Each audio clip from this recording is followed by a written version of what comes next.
La santé n'a pas de prix, la santé n'a pas de prix, c'est pour cela nous vous recommandons l'eau potable Achille Aqua. Déjà à Kinshasa, tous les 24 communes, Achille Aqua, l'eau potable est là. Les abonnés de la chaîne YouTube Xile Boteloa, nous vous recommandons l'eau potable Maya Peto, Maya Kimia, Maya Bangelou. Senga Achille Aqua, partout où vous êtes, le numéro est là. Écrivez-nous, appelez-nous, contactez-nous. Nous sommes là. Et la livraison à domicile, ça s'est fait avec beaucoup de sécurité. Achille Aqua, Maya Kimia, Yapeto. Salut, bonjour la famille, bonjour bandeko nyonso obolanda Xile Boteloa TV, mbote esika nyonso oyo ezwami bino. Bandeko nanga botya matoyi boyoka très bien eloko nini oyo ekomeli vraiment jemima kokonzoni après challenge na ye ya Jaja Lydia. Challenge wana ya Jaja Lydia biso nyonso toyebi challenge moko oyo esepasaki na TikTok oyo ya Jaja Lydia wana ya bendie. Alors jemima kokonzoni pe abimaki tant que mwana ya mboka tant que congolais aya ko défendre mboka na ye donc tant que congolaise jemima kokonzo na bimaki aya ko défendre mboka na ye poto yebi biso nyonso ke ba challenge nyonso o epesa maka na internet beaucoup plus mutasala kango ezalaka jemima kokonzo nde aya ka vraiment ko défendre RDC na ba challenge nyonso oyo elekaka na internet. Alors bandeko nanga lelo Xile Boteloa TV ayeli bino problème oyo ayeli bino likambo oyo eloko nini oyo ekomeli jemima kokonzoni après challenge na ye na internet, après challenge na ye na TikTok. Peuple congolais tolingana te congolais kana motema mabe na biso nde tozalaka toyebani de ke congolais za motema mabe ya makasi wana mutu nyonso ayebi yango motema mabe ya congolais kutu voit même ye moko mutu aza motema mabe ami yebi ke aza motema mabe. Donc congolais tolingana te congolais tozana motema moko ya malamu te. Bandeko nanga epesi pasi pe mawa. D'abord bonjour bonsoir tout pesa no mbote bonjour bonsoir yango vraiment et dépendant na air nyonso oyo okolanda biso de air nyonso okolanda Xile Boteloa TV yondo koyeba oza bonjour topé okozwa bonsoir yango pene dépendant na ngona air oyo bovandi na air nyonso oyo bozolanda Xile Boteloa TV ndeko nanga so ezambala liboso koti na chaîne na biso abonnez-vous commentez likez partagez nos émissions mamae to partager na Facebook, partager na Messenger, partager partout, partager na WhatsApp, tindela baninga lien, tindela bandeko lien, balanda biso partout. En tout cas, message oyo, eza message pour na bakongolais nyonso. Message oyo eza message pour na biso donc c'est pour tout le monde. Alors to partager tango koti partager message o na bandeko nyonso partager message o partout et comme la vraiment bandeko nyonso ba yeba problème nini oyo et comme ndeko na biso topé petite sœur grande sœur kulutu leki ya donc problème nini oyo komeli ndeko na biso jemima kokonzoni. Alors bandeko nanga so ezambala no liboso koti tango s'abonner ko bosa na te cliquer cloche ya notification na loba toujours cloche ya notification yangonde esalaka ke soko cliquer cloche ya notification prochainement tango Xile Boteloa TV aotaba analyse na ye e komelo esika nyonso kozala yango to loba toujours cliquez cloche ya notification telanga j'aime bien telanga j'aime vimba ta commentaire bien et osala malamu mingi. Bande onanga pourquoi peuple congolais toza mitema mabe? Pourquoi vraiment peuple congolais toza mitema mabe? Comportement ya ba congolais et sepelisara batute. Challenge oye bimi tozo mona ba pays tout bon ça la challenge o tozo mona ba bota bambongo na bangwanje ba pays nyonso tomoni bendie ba bandaki challenge o tous les pays tomoni ba tiktokers na bango ba influencers na bango ba osala ba challenge o. D'abord TikTok tango fonga makasi ka sona okota na likamba TikTok avant to ya ko shite to ya ko kwena na likambo oyo ya jemima kokonzoni. TikTok tango fonga makasika ba influencers nyonso o lelo ba koma o ngana koma ko luka mbongo o ngana yeli mbongo o ngana yeli bwe mutu moka yela no mbongo na TikTok azate. TikTok tango efongwamaka sika mutu moko ayelaka na mbongo na TikTok azate. Tango TikTok efongwamaka sika batu mingi na TikTok bayelaki nde visibilité, batu mingi bayelaki vraiment ba challenge. TikTok tango efongwamaka sika mutu tu asala ba challenge na TikTok. Mutu nyonso ayelaki challenge na TikTok. Challenge ebima ya bakaporal munzele to mona bakaporal mututu ezaki challenge nyonso kobima omona mutu nyonso na TikTok osalango challenge nyonso kobima omona mutu nyonso na TikTok osalango mais lelo ekoma okamusa bato ekoma soki challenge ebimi bato musu basalango do ba o basalango bakomi na se ba o basalango te bakomi likolo eza pasi makasi pona mboka na biso. Soki lelo balase challenge moko boye tomoni Jemima Kokonzoni abimi aye ko défendre pays na ye parce que batu nyonso basali yango amonaki ke batu nyonso na TikTok muto osala challenge ya zate batu nyonso bakoma bao minene batu nyonso bakoma bao komi matisa batu nyonso bakoma na bango likolo batu nyonso bakoma kaka ngana za influenceuse ngana koma boye ngana batu nyonso bakoma komi matisa na TikTok. Na ba o ba yela biso balakisaka biso nanu kimia lelo bakoma bataminoko lelo bakoma pe batomboki mutu nyonso na TikTok akoma mutambongo muta mobola na TikTok azalaka te mutu azanga business na TikTok azalaka te mais ba TikTok wana sepe babilo mo bazo défendre ba pays siko Jemima atali ke charge paye ezalaka na maboko na ye charge paye o ba challenge o ba nini mutu pena charge wana paye ezalaka na maboko ya Jemima wana pena toko boya yango te ezalaka toujours na maboko ya Jemima Kokonzoni na maboko na ito tikela ba mikumba o nyonso ba challenge ya ba mai wana ba challenge ya ba Nigeria nyonso to tikela kaye nani abungi yango nani abunge loko wana mutabunge loko wana zate mele loko kamwa bandeko na biso moko ba congolais mutasali eloko opona ko défendre pays na biso po ba pays tout basali yango ba komaya ko se monke na biso batu ba komaya kaka Congo tozozela ba congolais Jemima bimisi mbongo na ye moko yango peuple congolais tozandenge nini abimisi mbongo na ye moko ake asombi babiloko na ye moko poka ya osala challenge asombi biloko na ye aye asali pe challenge otomoni esimbi asali challenge na ye kitoko semblak esimbi ekangi pe masolo mais chose grave bandeko na biso moko ba congolais bazo finga ye bandeko na biso moko ba congolais bozo critiquer ndeko na bino congolais ça fait mal au cœur.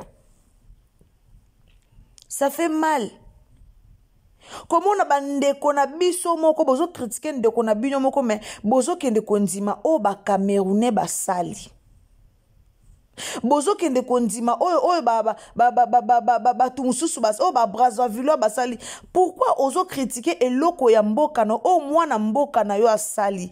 Challenge oto sali na Congo olingi yango te o critiquer ndeko na yo pona oke kolinga o ya bandeko mususu. C'est regrettable. Ata ba conflit yango ezali ata ba conflit yango ya ndenge obinyo bokomaka nango oza na continue ya TikTok ye paza na continue ya TikTok oza na makambu na yo ye paza na makambu na ye mais likola ba conflit moko boye ba conflit moko ezanga nango mutuna makolo ba conflit moko ekomema binyo epai moko te muninga sali challenge juste félicitations. Asali challenge oye représenter mboka na biso par rapport ya ba mboka tout basali ba challenge wana juste félicitations c'est la juste encouragement pa bandeko na ye mais tomoni Maria Tumbabimi apo ayo lobake ezo pesa mbongo te ngana osala eloko ezo pesa mbongo babilo na bino na bolo do pona ko critiquer eloko muto asali bino bokasi ba star nyonso TikTok basala ngona ba pays wana nyonso ba na mbongo te. Jemima Kokonzoni wana zona mwa mutu moko bien memaye na poto na futela kaenda kwa bien a vivre pe vie bien mwana bato azo vivre vie na ya kitoko azo vivre bien vie oye bongi na ye so ça lia que loko ekoki na mungongo na ye quand même ekoki na mungongo na ye azo vivre très bien Mais souvent, peuple congolais, tozaka mitema mabe poani. Toyo mona ndeko na biso chacha d'or. Ozana ba abonné belé o balinga yo. Mais loko binyo boye barate ozana ba abonné mo balinga pe yo alinga pe muto mususu. Mais tango yo critiquer ka muto oko perdre boye barate ke bo perdre na ba abonné na binyo. Oko perdre ba abonné na yo pourquoi parce que mutema na yo ka posa no zaki o critiquer muto mususu. O perdre ba abonné na yo po motema na yo zaki ka o critiquer muto asali loko o ba te belé ba féliciter. Ba te belé ba féliciter ye. Ba te belé ba féliciter ye. Ba te belé ba féliciter Jemima Kokonzoni po eza exercice moko ya pasi. Et le quoi neza exercice moko ya pasi. Ce ka zo ki likanisi na te peut-être ba tumse pe balinga ba yo sala ngote. Congolais pour nous féliciter ndeko ne Congolais et comment faire bandeko nanga problème mango ezara nini. Congolais koka ko féliciter ndeko na ye Congolais te. Bozwa ka ba conflit botali boso ata muningo sala loko mwa malamu mwa yo monongo malamu ezate po ni conflit na conflit liboso soki yo na TikTok oyela ki challenge motika ba Maria Tumba nyonso basala ba challenge bosala ba challenge wana ya ba caporal Mozele wana bosala ba caporal wana même Maria Tumba sala challenge wana lelo soki yo moni kete osasu na ba niveau ba challenge wana te o matina o niveau muninga sali challenge wana tika ina challenge na ye so ti vanda no kimia ko yako commenter te to yo mona tiktokezo o chacha influenceuse o chacha aye ko se désabonner même na page ya nani na page ya Jemima Kokonzoni chacha se désabonner c'est regrettable. Nyos wana po muninga sali challenge. Nyos wana po muninga sali challenge mobwe ekangi. Na bana mibali bakoti makamero bakimberli wana nyoso. Enango ya nini na mwana batu. Bafuti ya tambongo na gouvernement te. Gouvernement te mute sombele bilamba wana. Asali yango na kiye moko. Na kiye moko pena jije na ye bon sala challenge na ye asepelisa public asepelisa mboka na ye asali yango ba oba yo féliciter wana boleki bango na nini ba chasse ba Maria tu biso bozo finga Jemima Kokonzoni ba oba zo ya ko féliciter ye wana boleki bango na nini to ye moko Jemima boleki na nini elle fait sa vie calmement elle vit en Europe. Elle fait sa vie. Na famille yazo vivre. Bofinga ye trop. Akufele mama bofinga ye. Asala bwe bofingi ye. Asala bwe mutaye ko sala pene loko mo ya kitoko. Muninga sale loko a bien bondi marape batu. Bondi marape batu ezala malamu. Lelo tomoni Gomez TV tomoni Gomez oye ko sala vidéo zo féliciter nani na Rosine eza nango mabete ko féliciter Rosine po o travailler na Rosine oza na Rosine kuna na Nigeria ozo travailler na eza mabete mais ozo sala ngo avec licho o mona pena ko sala vidéo nozo chola ndeko no congolais mais wana chaîne YouTube o sa ba filmer na yo o oza na posa ba ndeko no ba congolais ba soutenir yo. Osa ba filme na oza na posa ba ka ba kongolango o bozo finga oza na posa ba kobande kono ba congolais ba soutenir yo oza mutu moko zaka toujours au milieu du village po oza na besoin batu ba consommer ba filme wana Chacho ke sa ba filme na Nigeria oza na besoin ba tala ba filme wana pour que lobby kuna ba benga o lisusu esenga ba filme talema. Esenga bandeko no ba congolais ba tala ba filme wana esenga bandeko no ba congolais ba partager alors buluka ko seme kimia bolinga rate ko seme désordre buluka ko tonga kimia bo cultiver amour et oza malamu mingi bino bomesana kana désordre bomesana kana ko finge ke zongi bomesana kana ba polémique moko ezanga mutuna makolo kitoko te. Écoutez bien combien, ça vous féliciter Muninga, écoutez bien combien. Et au sala bino nini. Et au bino combien de temps. So bo féliciter ka muninga. Et au longola bino ba o bozate. Et au longola bino ba qui influenceuse na bino te. Qui star na bino ko longola bino te. À travers TikTok on de mingi ba juji ba contrat. Bozaka na ba contrat te. Bo bimeli na ba challenge. À travers ba challenge on de maïtia bino ba abonné. Bobo sani. Challenge ya maya robinet bobo sani. Challenge ya maya robinet wano jemima ya nango na nani na TikTok bobo sani. Kongola lingi ndekone congolais te. Yango tozo ko avancer te. Muninga sali loko mo ya bien féliciter le lobo komi ko finga. Féliciter yesu ki mutasali loka bien. Ma finge kezongi mwana batu asali challenge na ye na mbongo ne mu kome bo fingi kitoko te. Oyo kisi ba congolais soni. Par rapport ya challenge o jemima ko konjo na sali soni ni o ayo kisi bino. Pona ni bino bo sala ki yango te.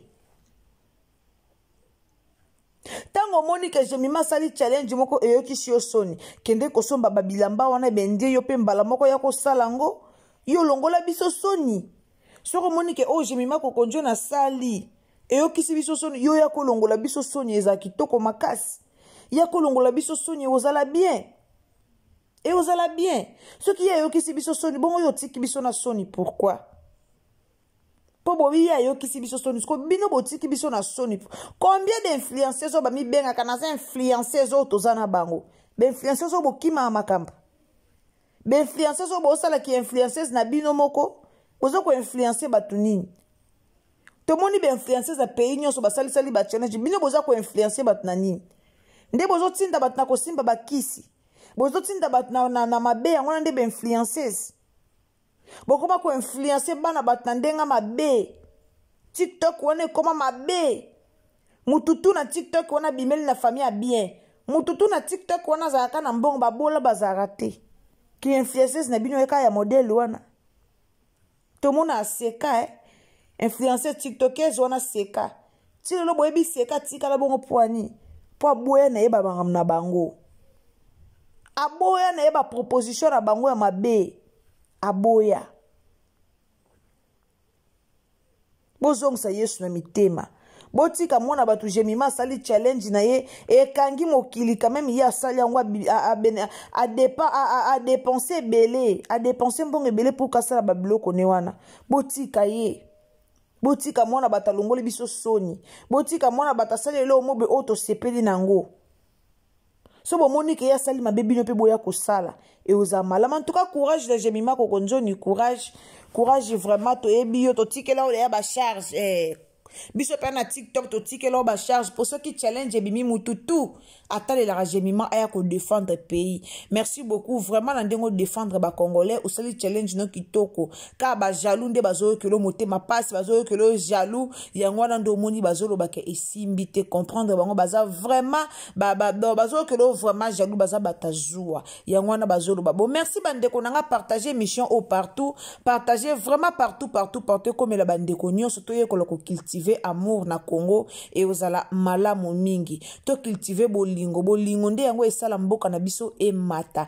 Merci mingi bandeko nanga obolinga Ursule Bwetelo ya TV boza ebele obolinga biso boza ebele obolanda biso en tout cas nzamba lola apambola bino ndeko okutani na émission o kozanga ko partager yango te partager na ba groupe Facebook partager partout et comme la bandeko ebele et osa malamu mingi en tout cas abonnez-vous commentez likez partagez tango s'abonner ko bossa na te cliquez cloche de notification pour que prochainement ceux qui Ursule Bwetelo la TV c'est sous ba image na ye et comme la yo partout oyo okozala na yango to senga kaka cliquez cloche ya notification et oza malamu mingi dikama motema malamu yango katozoro belawa alors zala motema malamu pe ya ko cliquer cloche ya notification tika moi liloba moko mot d'encouragement encourager ndekono et osa malamu bisous bye. La santé n'a pas de prix, la santé n'a pas de prix, c'est pour cela nous vous recommandons l'eau potable Achille Aqua. Déjà à Kinshasa, tout le 24 communes, Achille Aqua, l'eau potable est là. Les abonnés de la chaîne YouTube Xile Botelwa, nous vous recommandons l'eau potable. Maïa Peto, Maïa Kimia, Maïa Bangelou. Senga Achille Aqua, partout où vous êtes, le numéro est là.